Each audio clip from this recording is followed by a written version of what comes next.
Hi hello ಎಲ್ಲರೂ ಹೇಗಿದ್ದೀರಾ? ನಾನಂತೂ ಸೂಪರ್ ಆಗಿದ್ದೀನಿ.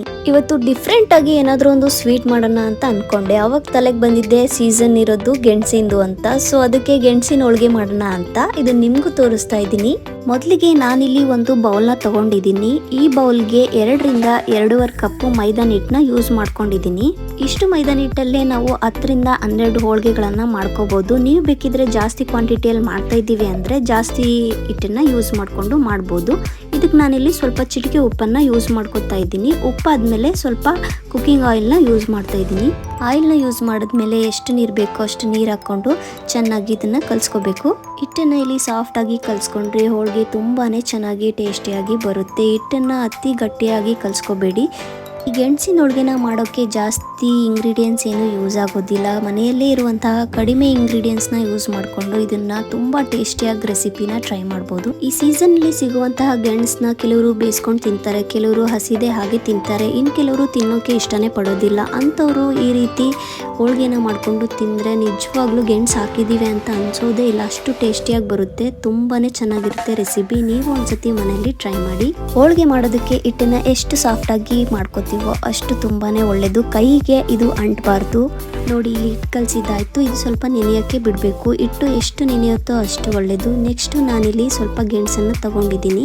ಗೆಣಸನ್ನ 2ರಿಂದ 3 ಸತಿ ಚೆನ್ನಾಗಿ ವಾಶ್ ಮಾಡಬೇಕು. ಯಾಕಂದ್ರೆ ಇದರಲ್ಲಿ ತುಂಬಾ ಮಣ್ಣಿರುತ್ತೆ.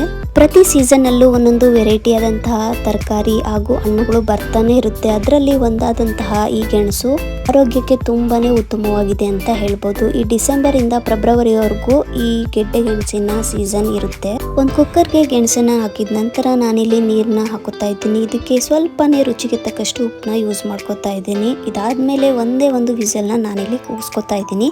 ಜಾಸ್ತಿ ವಿಸಲ್ನ ಕೂಗಿಸ್ಕೊಂಡ್ರೆ ಇಲ್ಲಿ ತುಂಬಾನೇ ಮೆತ್ತಗಾಗ್ಬಿಡುತ್ತೆ, ಆಮೇಲೆ ಚೆನ್ನಾಗಿ ಬರೋದಿಲ್ಲ.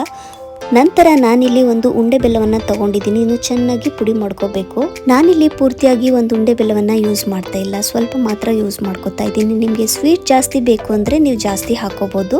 ಇದು ಪುಡಿ ಆಗೋ ಅಷ್ಟರಲ್ಲಿ ಒಂದು ವಿಸಲು ಕುಕ್ಕರು ಕೂಗಿದೆ. ನೋಡಿ ಈಗ ಓಪನ್ ಮಾಡ್ತೀನಿ. ಗೆಣಸು ಈ ರೀತಿ ಬೆಂದಿರುತ್ತೆ. ಒಂದೇ ವಿಸಲ್ಗೆನೆ ಇಷ್ಟು ಮೆತ್ತಗಾಗ್ಬಿಡುತ್ತೆ. ನೀವು ಜಾಸ್ತಿ ಬೇಕು ಅಂತ ಜಾಸ್ತಿ ವಿಸಲ್ನ ಕೂಗಿಸ್ಕೋಬೇಡಿ.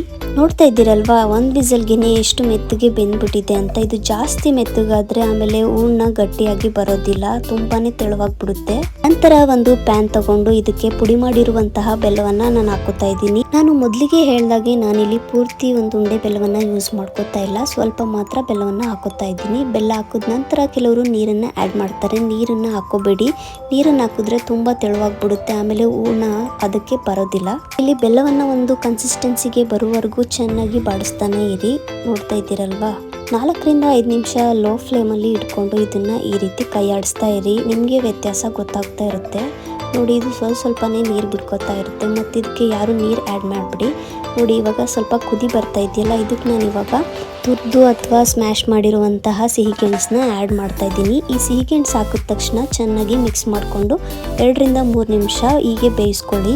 ಹಿಂದಿನ ಕಾಲದಲ್ಲಿ ಅಂದರೆ ನಮ್ಮ ಪೂರ್ವಜರು ಈ ಗೆಡ್ಡೆ ಗೆಣಸುಗಳನ್ನು ತಿಂದು ಜೀವನನ ನಡೆಸ್ತಾ ಇದ್ರು. ಸೊ ಇದನ್ನು ತಿಂದರೆ ಆಯಸ್ಸೆಲ್ಲ ಜಾಸ್ತಿ ಆಗುತ್ತೆ ಅಂತ ಕೂಡ ಹೇಳ್ತಾರೆ. ಇನ್ನು ಈ ಗೆಣಸನ್ನ ತಿನ್ನೋದ್ರಿಂದ ಜೀರ್ಣಕ್ರಿಯೆ ಹೆಚ್ಚಳವಾಗುತ್ತದೆ ಹಾಗೂ ರಕ್ತದಲ್ಲಿ ಸಕ್ಕರೆ ಮಟ್ಟ ನಿಯಂತ್ರಣವಾಗುತ್ತದೆ. ಸಿಹಿ ಗೆಣಸು ಅಂದರೆ ಒಂದು ಜಾತಿಯ ಗೆಡ್ಡೆ. ಇದು ಗೆಡ್ಡೆ ಜಾತಿಯ ತರಕಾರಿಗಳಲ್ಲಿ ಪ್ರಮುಖವಾದದ್ದು. ಇದು ದಕ್ಷಿಣ ಅಮೆರಿಕ ಮೂಲದಿಂದ ಬಂದು ಪ್ರಪಂಚದಾದ್ಯಂತ ಬಳಕೆಯಲ್ಲಿದೆ. ನೋಡ್ತಾ ಇದ್ದೀರಲ್ಲ, ಬೆಲ್ಲ ಮತ್ತು ಸಿಹಿ ಗೆಣಸಿನ ಮಿಶ್ರಣ ಈ ರೀತಿ ಕಾಣಿಸುತ್ತೆ. ನಾನು ಇದಕ್ಕೆ 2 ಏಲಕ್ಕಿನ ಚೆನ್ನಾಗಿ ಕುಟ್ಟಿ ಹಾಕೊಂಡಿದ್ದೀನಿ. ಸೊ ಇದು ಘಮ ತುಂಬಾ ಚೆನ್ನಾಗಿರುತ್ತೆ ಹಾಗೂ ಟೇಸ್ಟ್ ತುಂಬಾ ಚೆನ್ನಾಗಿ ಕೊಡುತ್ತೆ. ಇದನ್ನ ಇನ್ನೊಂದ್ಸತಿ ಚೆನ್ನಾಗಿ ಮಿಕ್ಸ್ ಮಾಡಿಕೊಂಡು ಸಣ್ಣ ಸಣ್ಣ ಉಂಡೆಗಳಾಗಿ ಮಾಡ್ಕೊತಾ ಇದ್ದೀನಿ.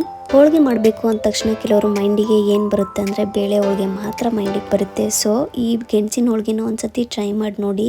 ಟೈಮ್ ಕೂಡ ಸೇವ್ ಆಗುತ್ತೆ. ಬೇಳೆ ಬೇಕಾಗಿಲ್ಲ, ಏನು ಬೇಕಾಗಿಲ್ಲ. ಒಂದು ಗೆಣಸು ಮತ್ತು ಸ್ವಲ್ಪ ಬೆಲ್ಲ ಇದ್ರೆ ಸಾಕು, ಆರಾಮಾಗಿ ಮನೆಯಲ್ಲೇ ಮಾಡ್ಕೋಬಹುದು. ಮನೆಗೆ ಯಾರಾದರೂ ಕ್ಲೋಸ್ ರಿಲೇಟಿವ್ಸ್ ಬಂದರೆ ಮೊದಲು ನಮ್ಮ ತಲೆಗೆ ಬರೋದೇ ಹೋಳಿಗೆ ಮಾಡಬೇಕಪ್ಪ, ಇವ್ರಿಗೆ ಖುಷಿ ಪಡಿಸ್ಬೇಕು ಅಂತ. ಆವಾಗ ಮನೇಲಿ ಗೆಣಸಿದ್ರೆ ಈ ರೀತಿ ಹೋಳಿಗೆನ ಮಾಡಿ ಅವರು ತುಂಬ ಖುಷಿ ಪಡ್ತಾರೆ ಹಾಗೂ ನಿಮಗೂ ಅವ್ರಿಗೆ ಖುಷಿ ಪಡಿಸಿದ ತೃಪ್ತಿನೂ ಇರುತ್ತೆ. ನಾನಿಲ್ಲಿ ಮೊದಲಿಗೆ ಹೇಳ್ದಾಗೆ ನಾನು ತಗೊಂಡಿರುವಂತಹ ಕ್ವಾಂಟಿಟಿ ಮೇಲೆ ಒಂದು 10ರಿಂದ 12 ಉಂಡೆಗಳನ್ನ ಮಾಡ್ಕೊಂಡಿದ್ದೀನಿ.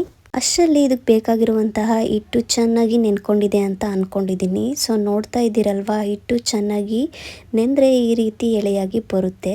ಇಲ್ಲಿ ಹೂರ್ಣ ರೆಡಿಯಾಗಿದೆ, ಹಿಟ್ಟು ಕೂಡ ರೆಡಿಯಾಗಿದೆ. ಇನ್ಯಾಕೆ ತಡ, ಬನ್ನಿ ಹೋಳಿಗೆನ ತಟ್ಟೋಣ. ಈ ರೀತಿ ನಾನು ಸ್ವಲ್ಪ ಹಿಟ್ಟನ್ನು ತಗೊಂಡು ಅದಕ್ಕೆ ಹೂರ್ಣವನ್ನು ಹಾಕ್ಕೊಂಡು ಇದನ್ನು ಚೆನ್ನಾಗಿ ತುಂಬಿಕೊಂಡು ಉಂಡೆಗಳನ್ನಾಗಿ ತಯಾರು ಮಾಡ್ಕೊತಾ ಇದ್ದೀನಿ. ಕೆಲವರು ಹೋಳಿಗೆ ಸೈಜ್ನ ದೊಡ್ಡಕ್ಕೆ ಮಾಡ್ತಾರೆ, ಇನ್ನು ಕೆಲವರು ಚಿಕ್ಕದಾಗಿ ಮಾಡ್ತಾರೆ. ನಿಮಗೆ ಎಷ್ಟು ಬೇಕೋ ಅಷ್ಟು ಮಾಡ್ಕೊಳ್ಳಿ. ನಾನಿಲ್ಲಿ ಮೀಡಿಯಂ ಸೈಜ್ ಆಗೋ ಅಷ್ಟು ಹಿಟ್ಟನ್ನು ತಗೊಂಡು ಉಂಡೆಗಳನ್ನಾಗಿ ಮಾಡ್ಕೊತಾ ಇದ್ದೀನಿ. ಈ ರೀತಿ ನೀವು ಹೂರ್ಣದ ಕಣವನ್ನು ತುಂಬುವಾಗ ಕೈಗೆ ಅಂಟೋ ಸಾಧ್ಯತೆ ತುಂಬಾ ಇರುತ್ತೆ. ಸೊ ಅದಕ್ಕೆ ನೀವು ಸ್ವಲ್ಪ ಕೈಗೆ ಎಣ್ಣೆನ ಹಾಕ್ಕೊಂಡು ಈ ರೀತಿ ಹಿಟ್ಟನ್ನ ಯೂಸ್ ಮಾಡಿಕೊಂಡು ಹೂರ್ಣನ ತುಂಬೋದ್ರಿಂದ ನಿಮಗೆ ಕೈಗೆ ಅಂಟಲ್ಲ. ಸೊ ಇದೆಲ್ಲ ರೆಡಿ ಆದಮೇಲೆ ಇನ್ನೇನು ಮಾಡೋದು, ಹೋಳಿಗೆನ ಈ ರೀತಿ ಕವರ್ ಹಾಕ್ಕೊಂಡು ಅಥವಾ ನಿಮಗೆ ಮಾರ್ಕೆಟಲ್ಲಿ ಹೋಳಿಗೆ ಕವರ್ ಅಂತಲೇ ಸಿಗುತ್ತೆ, ಅದನ್ನು ಯೂಸ್ ಮಾಡಿಕೊಂಡು ಅದಕ್ಕೆ ಸ್ವಲ್ಪ ಆಯಿಲ್ ಮಿಕ್ಸ್ ಮಾಡಿಕೊಂಡು ನೀವು ಇಲ್ಲಿ ಹೋಳಿಗೆನ ತಡ್ಕೋಬೋದು. ನಂತರ ಇಲ್ಲಿ ಒಂದು ಹಂಚಿಗೆ ಸ್ವಲ್ಪ ಎಣ್ಣೆನ ಹಾಕ್ಕೊಂಡು ಇದ್ರ ಮೇಲೆ ನಾನು ಹೋಳಿಗೆನ ಹಾಕ್ತಾಯಿದ್ದೀನಿ. ನೋಡ್ತಾ ಇದ್ದೀರಲ್ವಾ, ಹೋಳಿಗೆ ಹಂಚಿಗೆ ಅಂಟ್ಕೋತಾ ಇಲ್ಲ, ಹಾಗಾದರೆ ತುಂಬ ಚೆನ್ನಾಗಿ ಬಂದಿದೆ ಅಂತ. ಕೆಲವೊಂದ್ಸತಿ ಹಿಟ್ಟು ಚೆನ್ನಾಗಿ ಆಗಿಲ್ಲ ಅಂದರೆ ಹಂಚಿಗೆಲ್ಲ ಇಟ್ಕೊಂಡ್ಬಿಡುತ್ತೆ.